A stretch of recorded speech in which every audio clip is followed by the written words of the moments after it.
Good morning, Ben Cohn. Today we're going to talk about derivative of natural log and Hpitals Rule. Also going to go over polar equations and parametric. So the derivative of natural log, derivative with respect to x, so we'll do d dx of natural log of x without any real explanation or justification is 1 over x. Now you can figure this out. It's not impossible, and you could understand the proof, but it's just not really. I don't think it really helps you that much at this point. But there are a handful of interesting things that come about with the natural log of x. For example, the derivative with respect to x, let's say natural log of 4x. So 4x, not foreign exchange, just 4 x's. We have the chain rule, which we remember as f of g of x, quantity primed. I'm using the prime notation here instead of d dx, but it's the same. Would be f prime of g of x times g prime of x. That's a prime. Where so the derivative of f of g of x, where g of x is the nested internal inside function, is the derivative of the exterior function times the original interior nested function, g of x, times the derivative of the nested function, g prime of x. So we look at this equation here, derivative of natural log of 4x, then we would, you don't actually have to change colors. I'm just going to satiate my curiosity, my wandering mind. So we have f of x equals natural log of x, which is the exterior function, g of x, which is the interior function, which will be 4x, move over slightly, f prime of x, as we know from above, as I stated up here, the derivative of natural log of x is 1 over x, and the derivative of 4x will just be 4. And so when we put this all together with the chain rule, what we get is this equals 1 over 4x. This is f prime of g of x times g prime of x times 4, which will give you 1 over x, which should feel kind of weird. And if you do the same thing with 6x and 10x and 7x, you get d dx, natural log of 8x. I know that's probably one of them I didn't mention. You would also get 1 over x. And it feels kind of weird that the derivative of 4x and 5x and constant times x would all be the same. And that kind of throws your spider senses off, which is why I'm covering it here, because you'll probably come across this sometimes and you'll feel like, oh, did I do something wrong? Something must be going crazy here. No, you didn't. That's actually the way this works. And to kind of justify that a little bit, which is, I think, worth looking at, involves log rules. So to back up slightly, for those of you who didn't know, but should know, natural log is just log base e. And this, I guess, would be 8x because we have 8x up there. So that the ln just means log base e.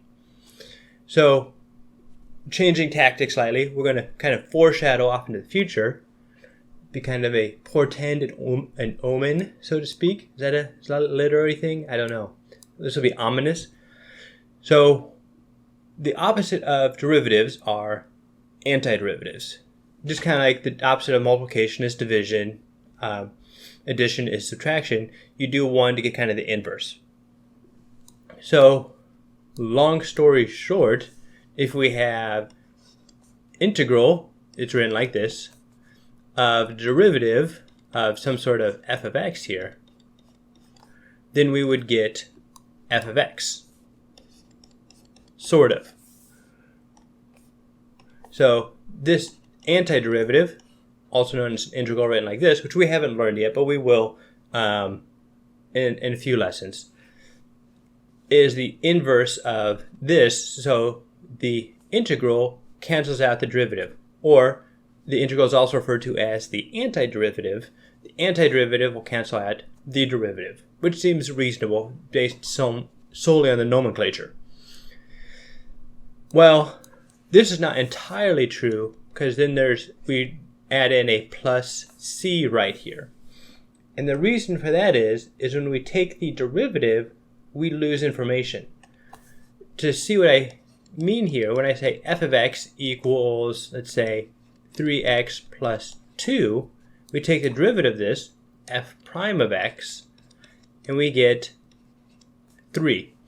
Well, you can look at this and be like, okay, that 3, then when we go backwards, it's like, that's probably going to be a 3x. That makes sense. But there's no way to know that this 2 was ever even there. It basically just kind of disappears. And that's why when you take the integral of something, you get this extra c there. And just in case you're, more interested, which you will be at some point, when you take the second derivative, then this would be 0. And you would lose more information. So this would be, the first integral would give you a c, and the next integral would give you, I'll call it c1, x plus c2. So the more times you take the derivative, potentially the more information you use. Now there are some equations like transcendentals, which basically never disappear. These are things like e to the x, where it just always goes to e to the x, or sine of x, which will go to cosine of x, which will then go to negative sine of x, which will go to negative cosine of x, which then will repeat the cycle. And you can take the derivative of this indefinitely, and it'll never disappear. But when you're talking about constants or polynomials, they usually do. So this is the idea of why we have to add plus c. Now you might be like, wow, that's a crazy tangent. Not, I guess it's sort of slope related, but it's the literary term of a tangent where you're touching the idea at one point and then going way off into the distance, never to meet again. But nope, we're not tangenting, we're going to circle back. So when we have 1 over x, let's say we took the derivative of natural log of x, and then we integrated such, the natural log of x, we would get,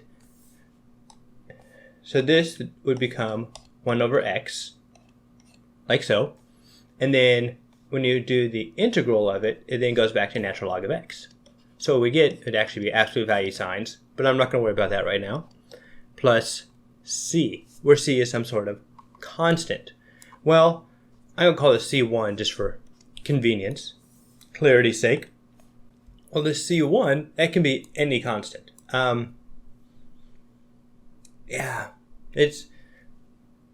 So if we have some information about it, then it basically becomes, restricted, constrained by that information we're given. But in this case, we're not given any information about what the constant would be, and so it's, as far as we're concerned, it can be and is everything. So we can rewrite one possibility for this constant, and we could even rewrite it as such, would be natural log of c. And I know there's absolute value signs. We'll just say, well, x is greater than 0. I prefer parentheses to absolute value signs. Natural log of c. Well, if you remember your log rules, because natural log of c is just a constant. C is a constant. Natural log of a constant is also a constant. So then, remember your log rules, you then get cx, because you can combine them, multiply them together. If they're subtracted, you would then divide. And so what we have here then is what we saw up here, where it doesn't matter what the c is, it's always going to give you the same answer. Because remember, this c represents the information that was lost when we took the derivative. Well, this c right here still shows us information that's lost when we take the derivative. And we saw up here, indeed, that information is lost when we take the derivative, because when if we're told, okay, the derivative is 1 over x, what is the antiderivative? What was f of x before we took its integral, or derivative, you'd be like, well, I don't know, natural log of something. And the correct answer would be natural log of cx, because we don't know what that information is. We lost it. And so that's why you get kind of this, what intuitively feels like strange behavior when natural log of 4x is the same, or the derivative of natural log of 4x is the same as the derivative of natural log of 8x. And you're going to come across that sometimes. You'll kind of stumble across it and be like, well, I don't know, that feels weird. It will feel weird, and it is kind of unusual, but it's one of those properties associated with logs. And you're probably, I don't know if you're doing the rest of the problem right, but you're probably doing at least that one part right if you're getting that weird feeling. And that is the idea behind, for the most part, of natural logs and how you take the derivative of them. Okay. So now that we've covered natural log, right up here, just so I don't forget it, we'll do natural log of x equals 1 over x. So now we're going to go to Hpitals Rule. Hpitals Rule, I think, actually came from Bernoulli. I guess Bernoulli and L'Hôpital, not actually a hospital. I think he's an army guy. Army? Military? I'll just go with military. Talented mathematician, but not quite Bernoulli talented. And I guess he had a sort of Edison-Tesla type relationship with Bernoulli, and now L'Hôpital owns L'Hôpital's Rule, more or less. So, L'Hôpital's Rule, interesting controversy behind it. I think it was like 1700s is when it was discovered, but it wasn't actually proven until like the 1950s or something like that. So the proof of L'Hôpital's Rule is not that easy. But, thankful for us, it is reasonably easy to explain. Okay, so the idea of L'Hôpital's Rule was there were certain limits that we just really didn't know how to solve. Because our standard idea with how to solve limits was we'll just factor out an x, we'll have two x's, we'll cancel them, and we'll plug in whatever number we have. And that would give us an answer. Well, that's not always possible. So sometimes we'd have something like, this is kind of the classic example, sine of x over x. And you plug in 0, and you get sine of 0, which is 0, over 0, which is also 0. And that gives you the indeterminate form 0 over 0. Because you have various indeterminate forms, 0 over 0, maybe infinity or infinity, 0 times infinity, maybe infinity times 0. You can have, 1 to infinity, or there's lots of various types of indeterminate forms where don't get too hung up on the 1 to infinity, where you really can't determine what's going on. This is one of them. And without, me talking about them, I wouldn't recommend memorizing them. I just recommend looking at them and be like, oh, okay, that we really can't figure out what's going on there. Kind of an intuitive sense is what I would recommend.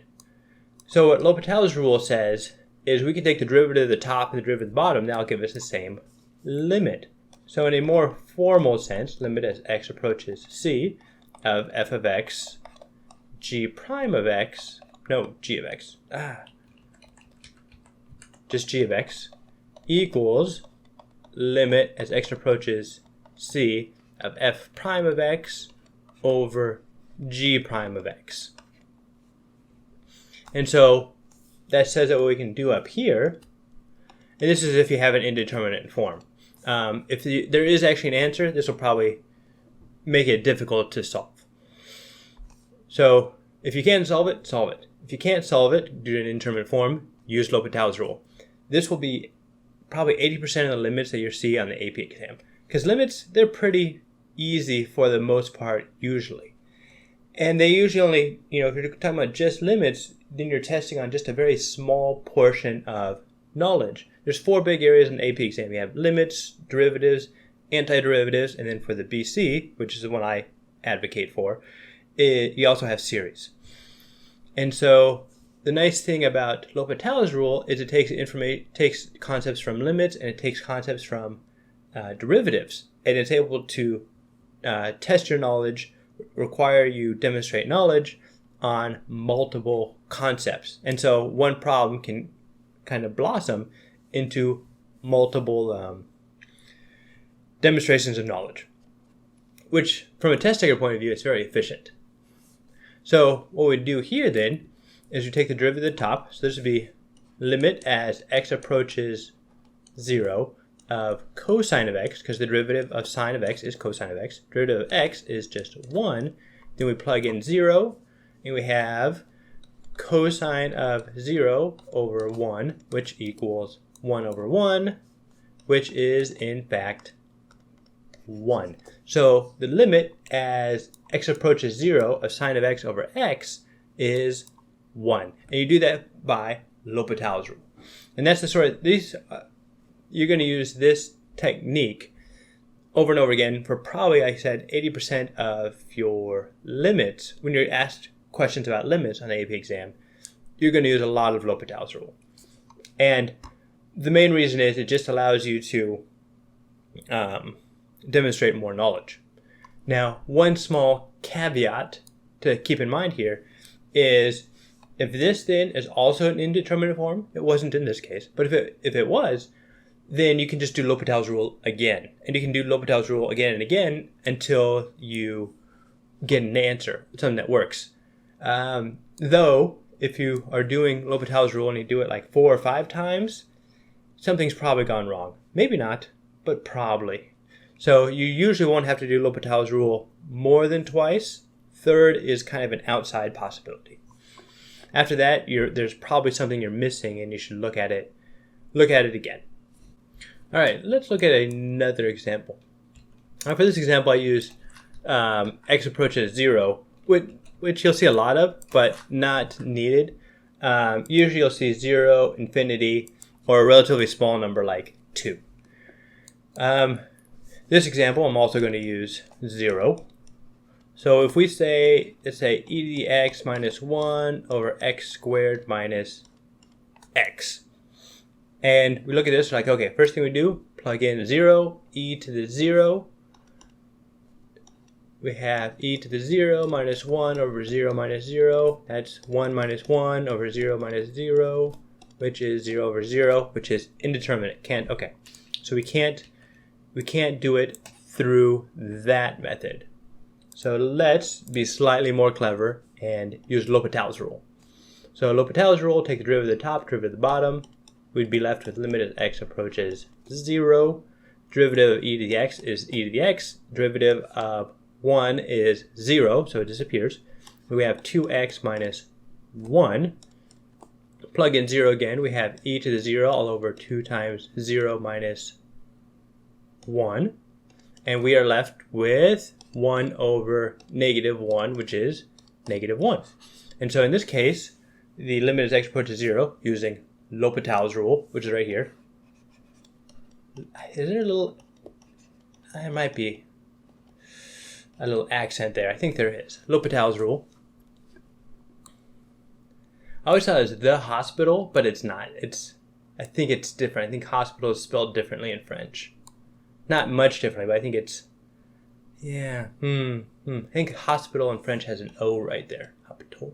Not important. Not important. So using Hpitals rule, we then take the derivative of both sides. We get this. And then we can plug in 0, and we no longer have an indeterminate form. And huzzah, we have an answer. That's pretty much all there is for Hpitals rule. Some of the problems get reasonably complicated and convoluted, but even though they're more complex, they're not more difficult to conceptually understand. It's kind of like the difference between like 2-digit addition and like 30-digit addition. It's like, well, they're really the same thing. It's just one takes longer and you have to be more careful. Okay. Polar. Let's do polar. Let's do some polar equations. So you might be given a problem like r of theta equals 1 plus cosine of theta. Find all vertical, all's good. All vertical tangent lines.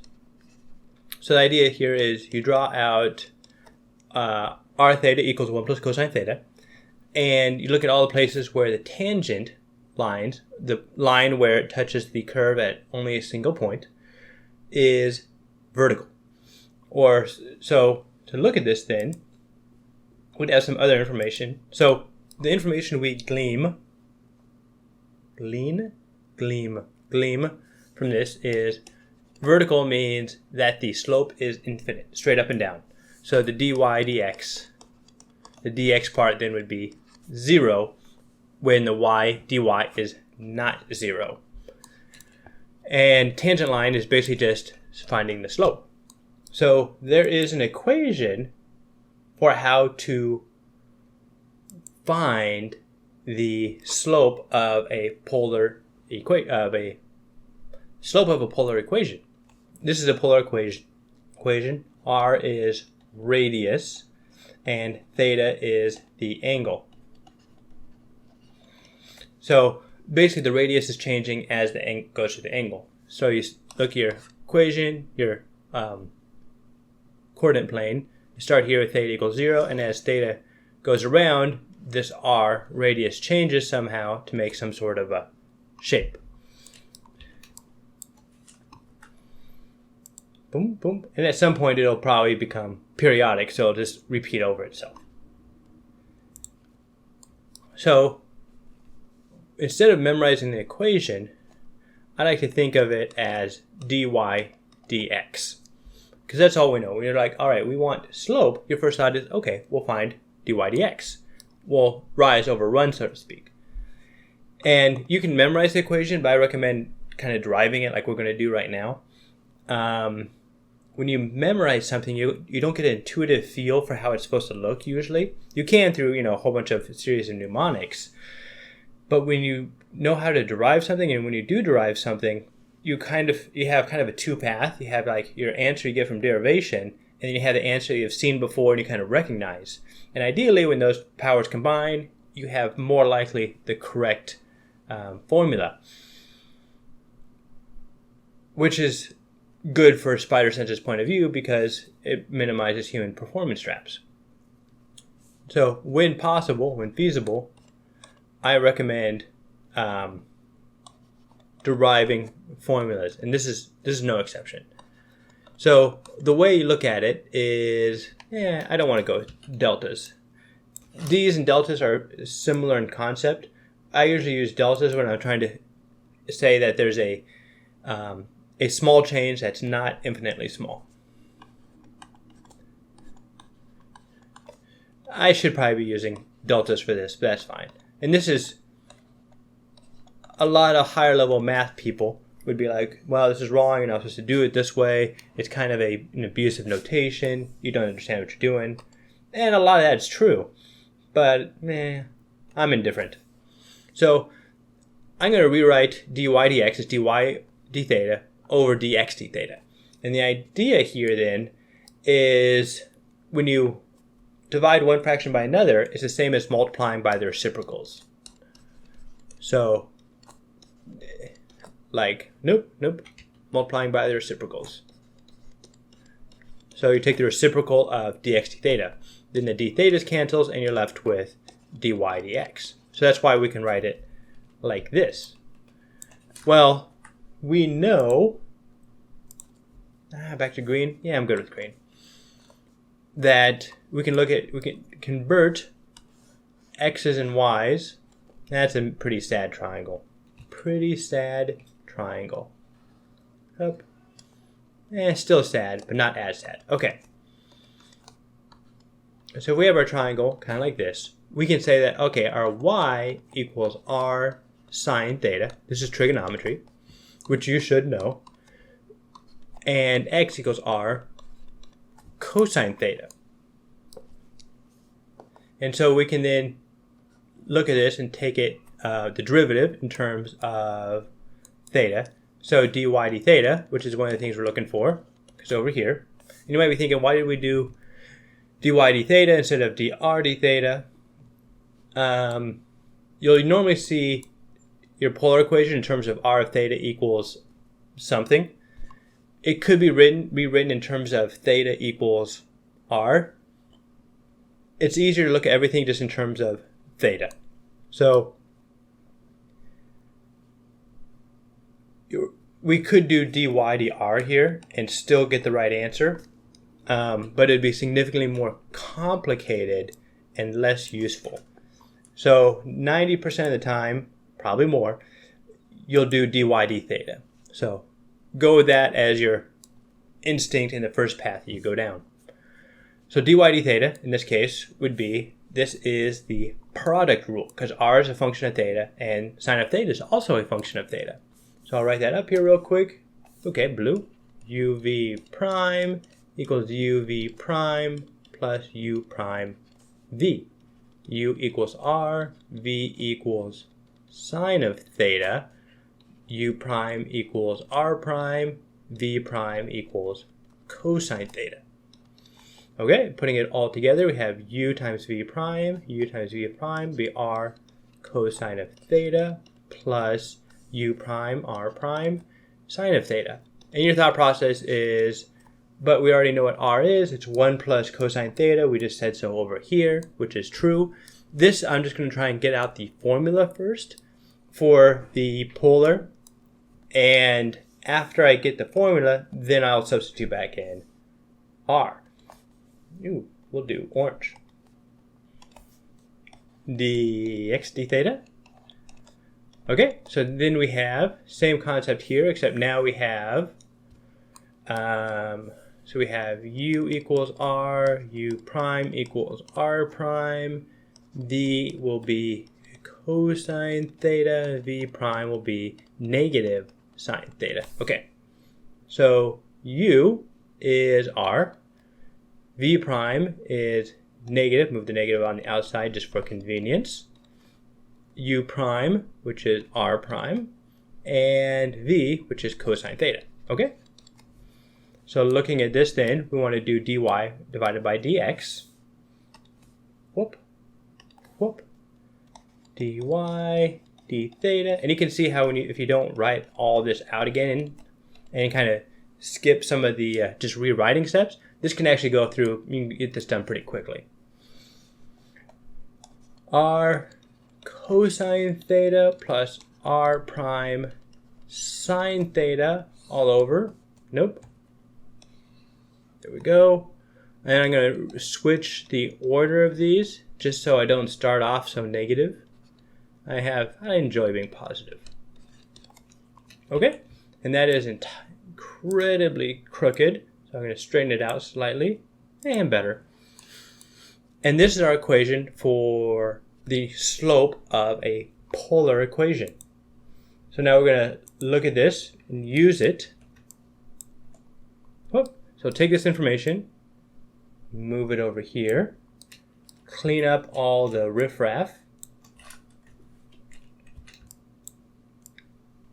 There we go.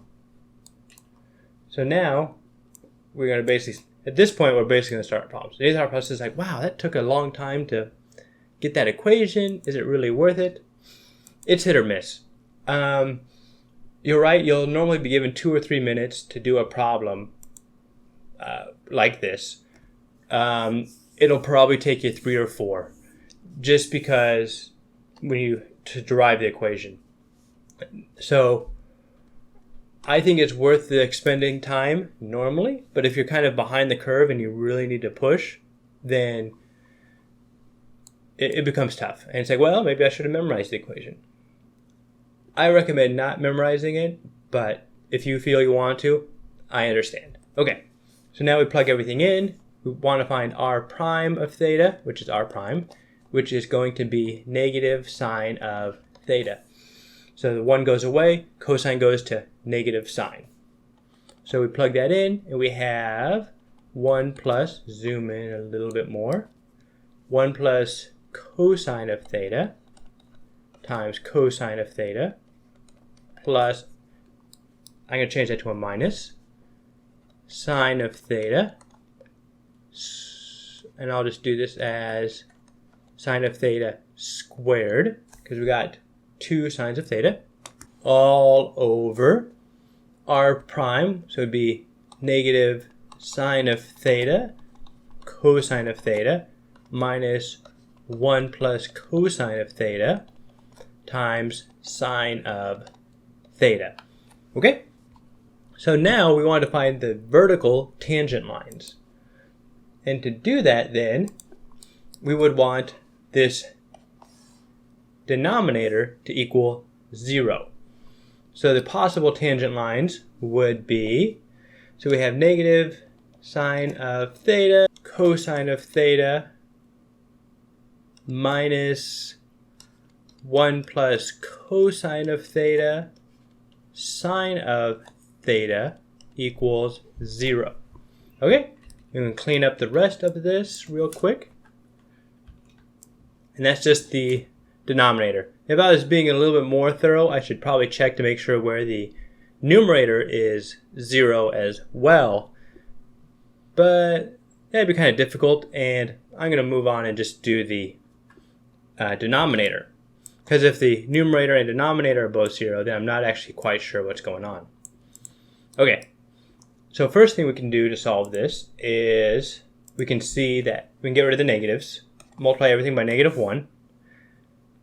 We can then see that they both have sine of theta, so we could factor that out, and sine of theta equals 0 at 0, so theta equals 0 is a possibility. Divide both sides then by sine of theta. And then when we simplify this a little bit, we have 1 plus 2 cosine of theta equals 0, which is the same as saying that cosine of theta equals -1/2. Looking at our unit circle to try and figure out where that is. So here, looking at just from a cosine point of view, here would be square root of 3 over 2 because it's the big one. And then cosine would be smaller here, so that'd be 1/2. But this is on the left side, so it'll be -1/2. And so this is going to be pi over 6. That's going to be pi over 2. This is going to be 3 pi over 2. And we're also going to have a pi over 6 here.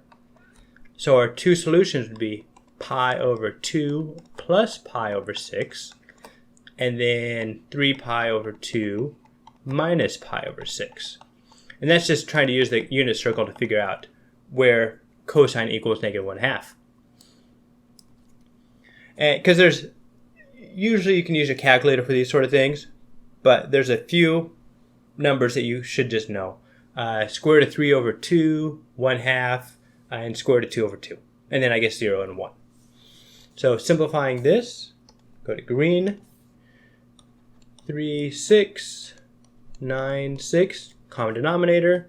So we have 4 pi over 6, which equals 2 pi over 3. This we have 8 pi over 6, which is 4 pi over 3. Which seems reasonable. Okay. Yeah. So right there, and then we already had right here. And so those 0, 2 pi over 3, and 4 pi over 3 will be the three areas where we have vertical tangent lines. Now we're going to check real quick using Wolfram. Over on Wolfram we have r equals 1 plus cosine of theta.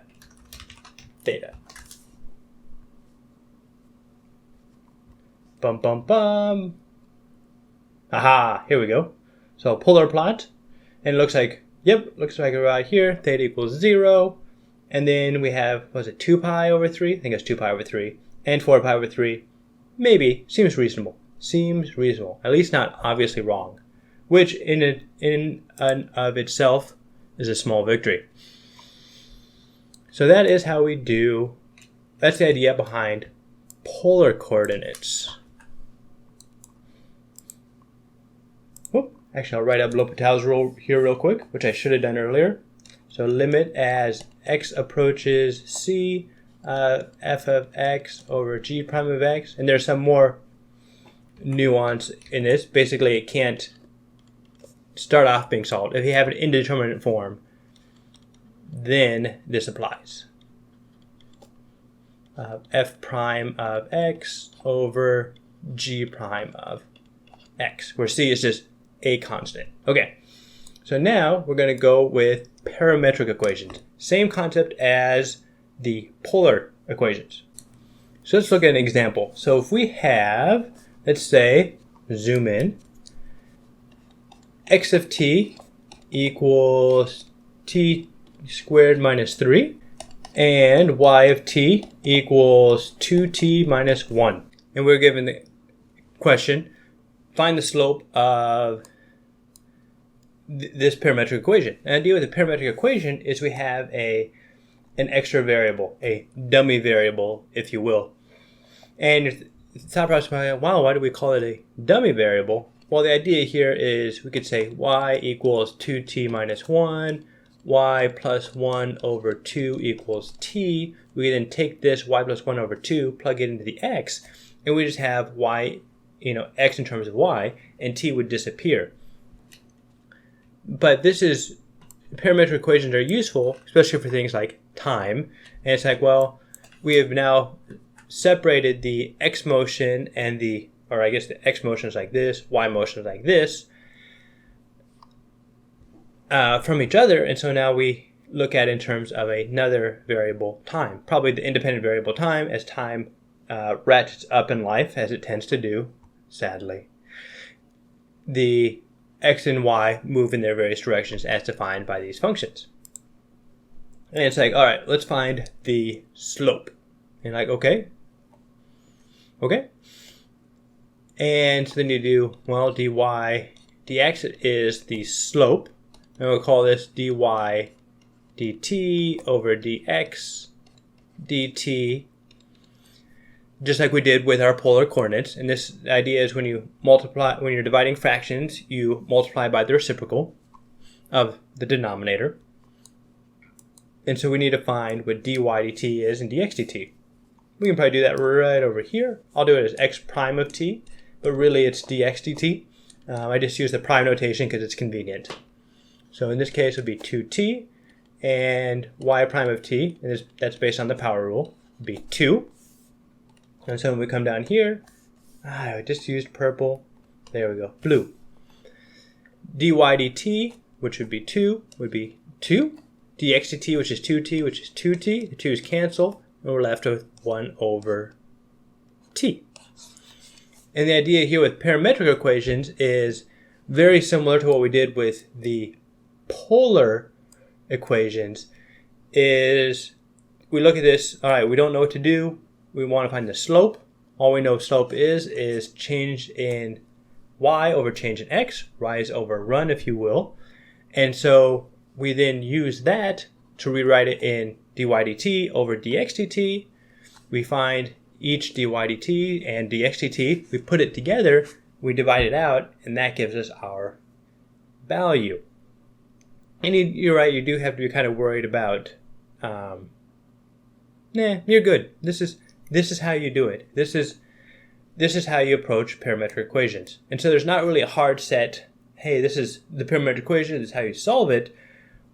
What I viewed this more as is this is where you start, and then you kind of follow the path where it goes. Because some of these parametric equations or parametric problems can get kind of complicated, and it's a small enough portion of the test that you don't want to try and become a super excellent extra super master at parametric equations.